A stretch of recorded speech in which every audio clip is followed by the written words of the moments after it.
Hello అండి. నాలాగా ఆన్‌లైన్‌లో కొత్తగా బిజినెస్ స్టార్ట్ చేసే వాళ్ళందరికీ ఒక విషయం అయితే చెప్పాలనుకుంటున్నా. ఆల్రెడీ 3, 4 ఇయర్స్ నుంచి చేస్తున్న వాళ్ళకైతే ఆల్రెడీ ఎక్స్‌పీరియన్స్ అనేది జరిగి ఉంటది. అసలు కొత్తగా స్టార్ట్ చేసే వాళ్ళ మెంటాలిటీ ఎలా ఉంటదంటే, ప్రతి కామెంట్, ప్రతి లైక్, ప్రతి ఫాలో, ప్రతి మెసేజ్ కూడా చాలా ఎక్సైట్‌గా ఫీల్ అయితా ఉంటామనమాట. అదే ఎక్సైట్‌మెంట్‌ని అడ్వాంటేజ్‌గా తీసుకొని కొంతమంది ఫ్రాడ్ పీపుల్స్ అయితే ఫేక్ పేమెంట్స్ అనేది చేస్తున్నారు.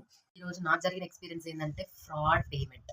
అక్షరాల 6,000 పోగొట్టుకుంటుండే. కొంచెం ఆలోచించకుండా గాన ఎక్సైట్‌మెంట్‌తోని నేను రివర్స్ కొట్టేస్తే నాకు అక్షరాల 6,000 పోతుండే. ఈ మెసేజ్ వచ్చేసి నాకు హర్యానా నుంచి వచ్చిందండి. డ్రెస్ కాస్ట్ వచ్చేసి 650 కానీ తను బై మిస్టేక్‌లో 6,650 ఏసానని స్క్రీన్‌షాట్ అయితే పెట్టింది.